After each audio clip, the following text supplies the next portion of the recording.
Okay, படத்தை பார்த்துங்க. 60 Newton force apply பண்ணி இந்த பக்கம் இருக்கிறாங்க.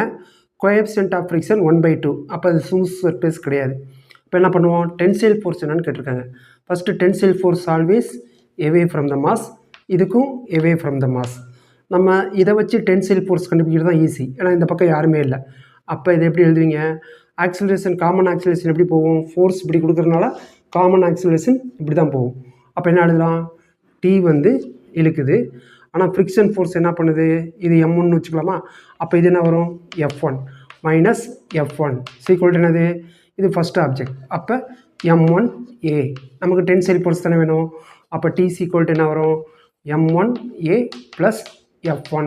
F1 ஈஸியாக கண்டுபிடிச்சிடலாம், ஏன்னா இதான ஃபஸ்ட் ஆப்ஜெக்ட்டு. இது என்னது? mg வெயிட்டா, மாஸ் வந்து 2 kg, g வந்து 10ன்னு வச்சுங்க. அப்போ 20 நியூட்டன். அப்போ நார்மல் எவ்வளோ இருக்கும்? 20. ஃப்ரிக்ஷன் ஃபோர்ஸ்க்கு என்ன ஃபார்முலா? Mu mg. மியூ என்னுக்கு பதில் என்னது? mg. அப்போ எவ்வளோ வரும்? 1/2. அப்போ 1/2 இது எவ்வளவு? 20. அப்போ 1/2 × 20 எவ்வளவு? இது 10. மாஸ் 1 எவ்வளவு? 2. இப்போ ஆக்சிலரேஷன் மட்டும் வேணும். ஆக்சிலரேஷன் நீங்கள் போட்டோம்னா வேலை முடிஞ்சுது. ஆக்சிலரேஷனுக்கு என்ன formula? Net force by total mass. இது என்ன பண்ணுது? ஃபோர்ஸு இப்படி இழுக்குது. இதை அப்போஸ் பண்ணுறது யார்? இந்த ஃப்ரிக்ஷன் ஃபோர்ஸும் இந்த ஃப்ரிக்ஷன் ஃபோர்ஸும் அப்போஸ் பண்ணணும். அப்போ என்ன வரும்? F1 plus F2. அப்போ net force by total mass. Total mass எவ்வளவு? 4 + 2 6. அவ்வளோதான். அப்போ A = 60 மைனஸ் F1 ஆல்ரெடி கண்டுபிடிச்சிட்டோம். எவ்வளவு? 10. அப்போ F2 எவ்வளோ வரும்? இது எவ்வளோ வரும்? 40. அப்போ நார்மல் ஃபோர்ஸு 40.